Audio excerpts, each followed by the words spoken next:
Hello বন্ধুরা, তোমরা সবাই কেমন আছো? আশা করি ভালো আছো। আজকে তোমাদের সাথে শেয়ার করতে চলে এসেছি ডিমের ভর্তার রেসিপি, যা আমি হাতে ডলে বানাবো না, মাটির বাটনায় করে বানাবো। আর মাটির বাটনায় করে ডিমের ভর্তা বানালে এত টেস্ট হয় খেতে, যা বলার বাইরে।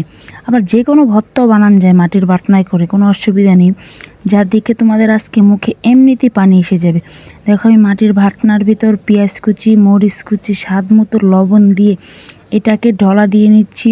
দেখো, আমাদের ডলা দেওয়া হয়ে গেছে, কি সুন্দর হয়েছে দেখেছো। এর ভিতর আবার আমি ডিমটাকে দিয়ে নিয়েছি।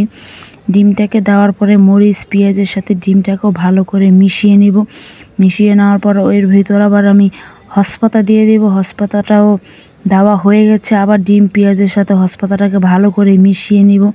মিশিয়ে নেওয়ার পরে এর ভিতর আবার আমি সরিষার তেল দিয়ে দিব। সরিষার তেলটা দেওয়ার পরে ডিম পেঁয়াজ মরিচের সাথে ভালো করে মিশিয়ে নিব। দেখো কি সুন্দর মাখো মাখো হয়েছে ভর্তাটা। এখন শুধু আমার খাওয়ার অপেক্ষা।